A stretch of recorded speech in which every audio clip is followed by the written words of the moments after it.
లను తీసుకుని ఒక ఎత్తైన పర్వతంపైకి వెళ్ళాడు. అక్కడ వారికి ఎన్నడూ చూడని అద్భుత దృశ్యం కనిపించింది. యేసు ముఖం సూర్యునిలా ప్రకాశించింది. ఆయన వస్త్రాలు వెలుగులా తెల్లగా మారాయి. ఆ తర్వాత వారికి మోషే, ఏలియా కనిపించారు. ఇదంతా చూస్తున్న ఆ శిష్యులు అద్భుతంలో మునిగిపోయారు.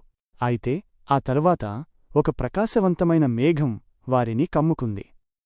ఆ మేఘంలో నుండి దేవుని స్వరం వినిపించింది. సర్వశక్తిమంతుడైన దేవుని స్వరం.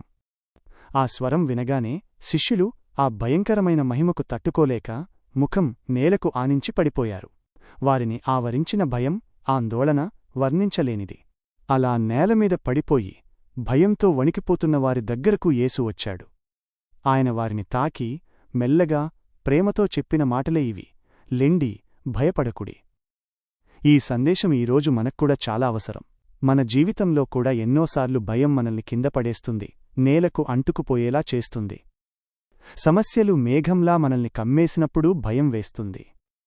రేపటి గురించి తెలియని ఆందోళనలు మనల్ని వణికించినప్పుడు భయం వేస్తుంది. అనారోగ్య వార్త విన్నప్పుడు, ప్రమాదాలు ఎదురైనప్పుడు భయం వేస్తుంది. మనకు నచ్చని మార్పులు వచ్చినప్పుడు, జీవితం చేయదాటిపోతుందేమోనని భయం వేస్తుంది. ఆ శిష్యులు అద్భుతమైన దేవుని మహిమను చూసి భయపడ్డారు.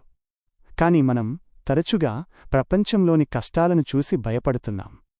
ఏదేమైనా ఆ భయంతో కూడిన చీకటిలో మనకు వెలుగివ్వడానికి యేసు దగ్గరగా వస్తాడు. ఆయన ప్రేమ, దయతో కూడిన చేయిని మనవైపు చాచి మనల్ని తాకుతూ ఇలా అంటున్నాడు: లెండి, భయపడకుడి. ఆయన ఎందుకు భయపడొద్దంటున్నాడు? ఎందుకంటే 1. ఆయన మనతో ఉన్నాడు. శిష్యులను తాకినట్లే ఆయన ఈరోజు మనల్ని తాకుతున్నాడు.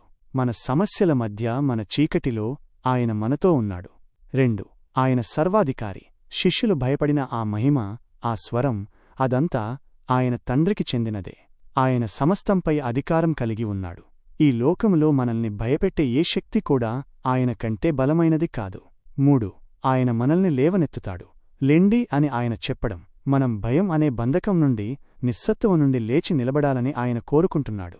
ఆయన సహాయంతో మనం ఆందోళనలను, భయాలను జయించగలం. ఈరోజు మన ముఖం నేలకు అంటుకుపోయేలా చేసిన భయాలు ఏమైనా ఉన్నాయా? జ్ఞాపకం ఉంచుకోండి. మనం దేవుని మహిమను చూసి భయపడ్డా, లేక లోకపు కష్టాలను చూసి భయపడ్డా, మనకు పరిష్కారం ఒక్కటే. అది యేసు స్పర్శ. ఆయన మాట వినండి. లెండి, భయపడకుడి. మనల్ని భయపెట్టే ప్రతిదానిని ఆయన పాదాల చెంత ఉంచుదాం.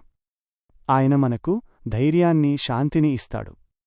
ఆయన మన పక్షాన ఉంటే మనల్ని ఏదీ కూడా కదపలేదు.